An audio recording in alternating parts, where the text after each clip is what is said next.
Tiba-tiba Allah Subhanahu wa taala memberikan ilham kepada beliau, jangan-jangan ini iblis. Begitu datang sahabat beliau, langsung beliau berikan buku. Baca ni, buku bagus sekali. Baca ni.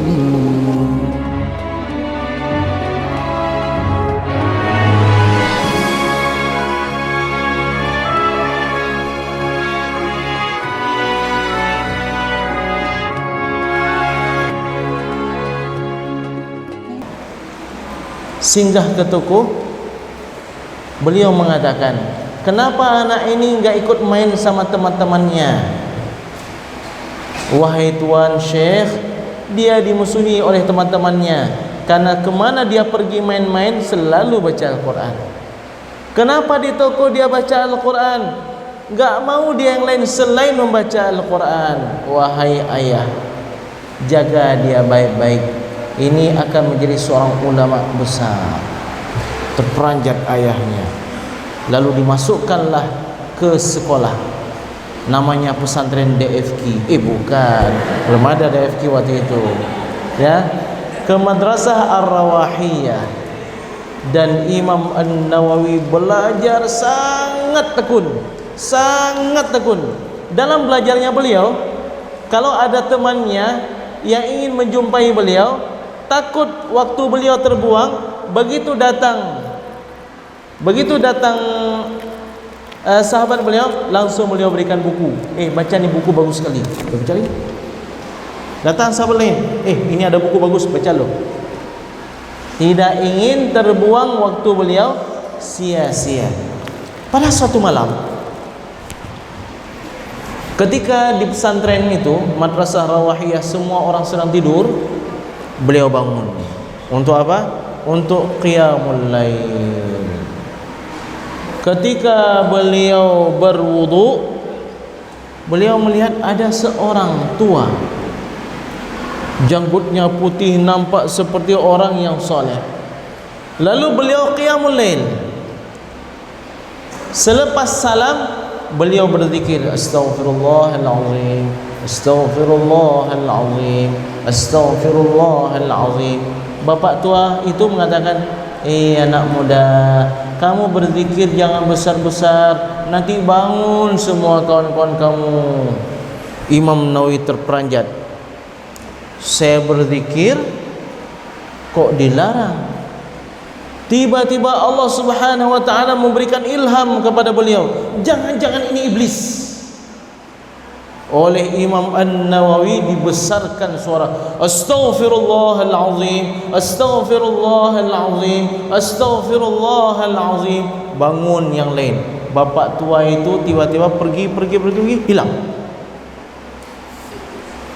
Lalu teman-teman Imam Nawawi bangun, ada apa wahai Nawawi? Tadi ada bapak tua datang kemari melarang saya untuk berzikir dengan bersuara. Padahal suara saya enggak begitu besar. Yuk kita lihat kemana bapak itu pergi. Ke sana. Waktu pergi ke sana, ke pintu gerbang masih terkunci, tergembok. Jadi siapa itu? Sepertinya itu adalah iblis. Imam An-Nawawi. Siapa tadi yang kamu lihat? Ada seseorang, dia pergi. Kemana? Ke sana. Kemana dia pergi? Ke sana. Waktu pergi lupanya cabut. Kemana dia pergi? Dia menghilang. Kemana? Ke sana. Rupanya lompat pagar. Hampir kita kira iblis. Na'udzubillah summa na'udzubillah. Imam An-Nawawi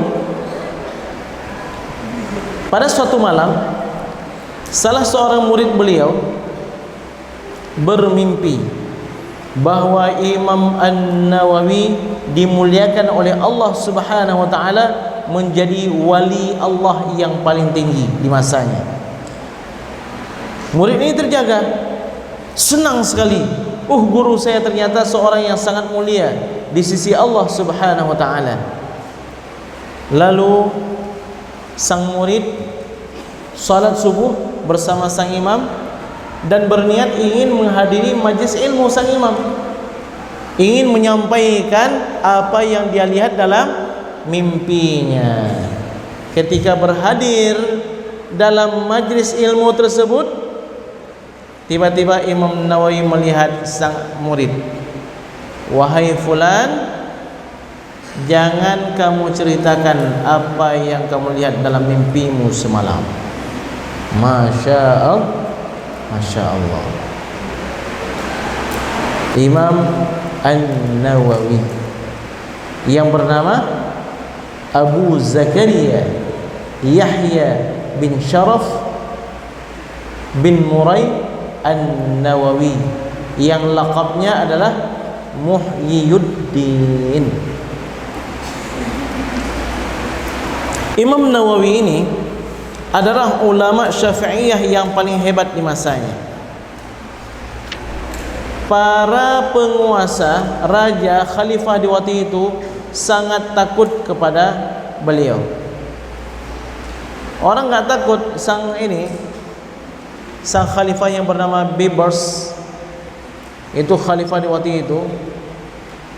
Genghis Khan takluk di bawah beliau.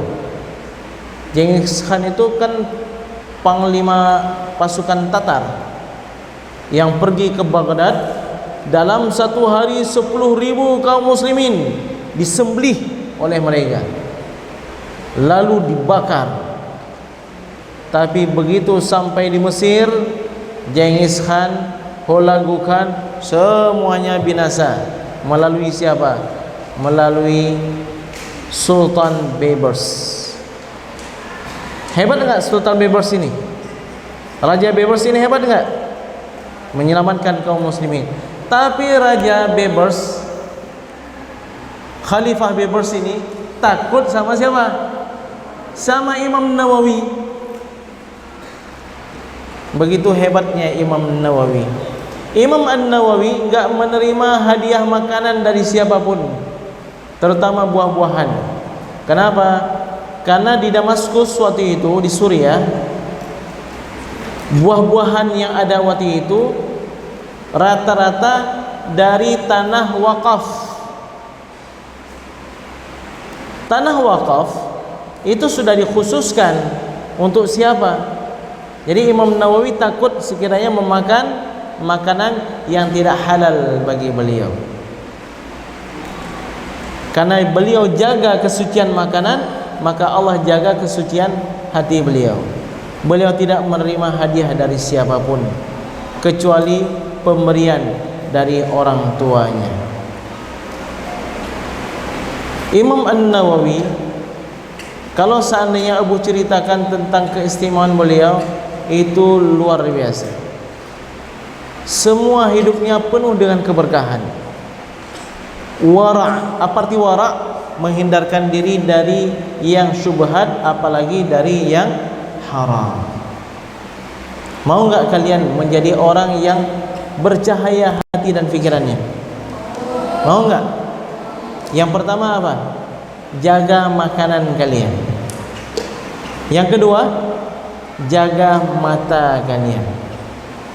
Yang ketiga, jaga telinga kalian. Sumber ilmu dari mana? Dari dua. Pintu ilmu mana? Dua.